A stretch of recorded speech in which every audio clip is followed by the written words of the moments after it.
সালামু আলাইকুম। Rukhsana blog Italy থেকে দেশে প্রবাসে সবাইকে সুস্বাগতম। বিসমিল্লাহির রহমানির রহিম। আশা করি সবাই ভালো আছেন। আমি আল্লাহর রহমতে ভালো আছি, আমার পরিবারের সবাইকে নিয়ে। আজ আমি আপনাদের সাথে শেয়ার করি প্রায় এক সপ্তাহ মেঘ বাতাস ওর পর আজকে রোদ উঠছে, একটু বাইরে আইলাম, একটু শেয়ার করলাম। আর কি কি কাজ করি দিনের মধ্যে, ব্যস্তময় দিনও আপনাদের সাথে একটু শেয়ার কইরা এই তো শুরু করলাম। সকালে নাস্তা খাইলাম, তো হালকা ব্রেড আর দুধ দিয়ে খাইয়া নিছি আজকে।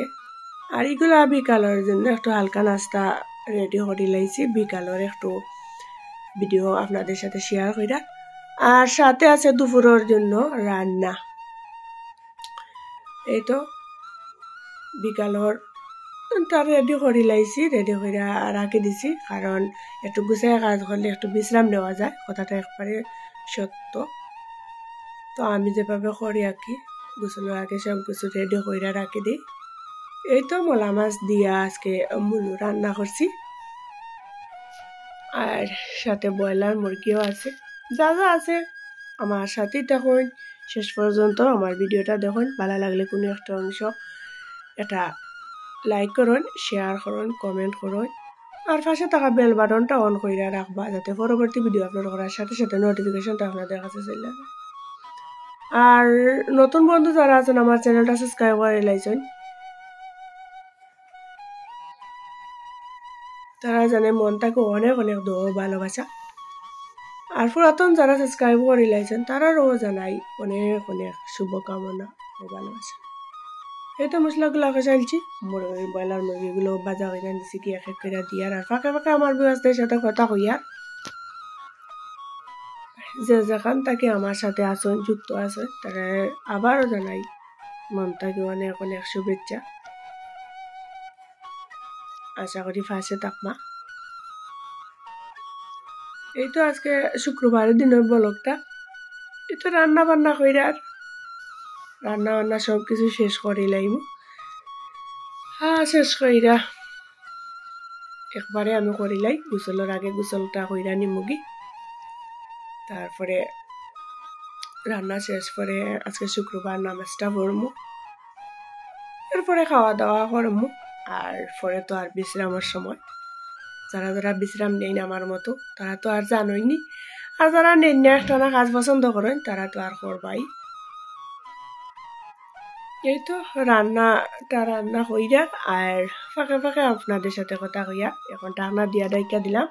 আর 10 মিনিট জাল হওয়ার লাগে, তখন 10 মিনিট পর ফিরাইছি, খসি গেছে ভালোভাবে। এখন জুলের পানি দিয়া দিয়ার, জুলের পানি দিয়েও এই তরকারিটারে নাড়াচাড়া হইয়া, যাতে মাংসের সাথে মশলাগুলো ভালোভাবে ম্যাচিং হয়ে যায় আর ভালোভাবে সিদ্ধ হয়। আর কি, আমার যেহেতু ব্লগটা ডেইলি, এর লাগে আমার নিত্যদিনের কাজকর্ম আপনাদের সাথে শেয়ার করি। যদি ভালো লাগে একটা লাইক দিবা, একটা কমেন্ট করে জানাইবা আপনাদের মতামত কি লেখানোর আমার রেসিপিগুলো। মুরগিটা ঢাকনা দিয়ে ডাকিলাম, রান্নাটা শেষ করে লাইলাম। এখন বিকালের পেঁয়াজিগুলাও তখন তৈরি করে লিয়া, দেখো দুটা আগেও করেছি অফ ক্যামেরাতে, এখন খালি বাজার ফালা আর বিকাল হইলে খাওয়ার ফালা। তো আগে গুছলার আগে করিলে ভালো হয়, এই জন্য আমি কইরা নিছি কি ফাঁকে দিয়ে একটা টকও রান্না করে লাইছি। আর ভিডিও করছি না, লম্বা হয়ে যাব। তো টমেটো দিয়া রুই মাছ, আবার মাঝে মূলা দিয়া আমি কাচকি মাছ রান্না করবো।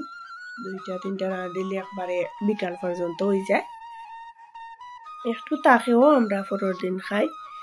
এই তো মশলাগুলা কষাই আনি আর মূলো খাইটা ধুইয়া পরিষ্কার করে জালের মধ্যে নিছি, পানিটা জোরে। তো আপনাদের কাছে কেমন লাগে আমার রেসিপিগুলা কমেন্ট করে জানাইবা। তখন তো কেসকি মাছগুলা ধুইয়া নিচ্ছি ভালোভাবে। কেসকি মাছগুলা অনেক স্বাদ, এলাকানার কেসকি পাওয়া যায় না। তো বাঙালি দোকান থেকে ওরা কেবল বাবা নিয়ে আইছে, মাঝে মধ্যে ছোটো মাছ খাওয়ার ইচ্ছা লাগলে ও ব্লক নিয়ে আয়, তো ব্লকরে ভিজাই আর ভিজাইয়া তো আর রান্না করি। তখন মূলাগুলোও দিলাইলাম, মশলাগুলা কষি গেছে দিয়া নাড়াচাড়া কইরা আর কষানির আগ পর্যন্ত অপেক্ষা কইরা দেখেন ভালোভাবে নাড়াচাড়া কইরা দিয়া যাতে মশলার সাথে ম্যাচিং হয়ে যায় আর তাড়াতাড়ি সিদ্ধ হয়ে যায়। যেহেতু শুক্রবার আজকে এই তো 10 মিনিট পর সিদ্ধ হওয়ার পর আইছি ফিরা দেখেন কষি গেছে। এখন চুলোর পানিগুলো দিয়া নাড়াচাড়া কইরা একটু জুলের পানিটা লাগে যেন আমার কাছে কম হইব আর একটু দিয়া দিলাম সিদ্ধ হওয়ার লাগি ভালোভাবে। এখন দেখুন ঢাকনা দিয়া ডাকিয়া আমি 10 মিনিট হাই আইসি জাল কইরা নিব। 10 মিনিট পর ফিরাইছি বলক ঠিক আছে সিদ্ধ হয়ে গেছে। এখন কাসকি মাছগুলা দিয়া যেহেতু কাসকি মাছগুলা ছোটো তো আর বেশি সিদ্ধ করার প্রয়োজন হয় না। তরকারিগুলা কষাইয়া ভালোভাবে আর দিয়া দিছি। এখন 10 মিনিট জাল করছি করার পর ফিরাইছি কষি গেছে ধনে পাতা কুচি দিয়ার এই তো আমার কাসকি মাছের তরকারিটা রান্না ওই যা। আমি আরো 5 মিনিট ঢাকনা দিয়া ডাইকিয়া বুনার লাগি জাল কইরা নিব। দেখো 5 মিনিট পর ফিরাইছি হয়ে গেছে তেল উপরে বাসি গেছে মাখা হয়ে গেছে। এই তো আমার রান্নাটা শেষ করে লিয়া পরিশেষে দেশ ও প্রবাসের সবাইকে সুস্বাগত জানিয়ে আজকের মতো বিদায় নিলাম। দেখো অন্য কোনো ভিডিওতে। আল্লাহ হাফেজ। আসসালাম।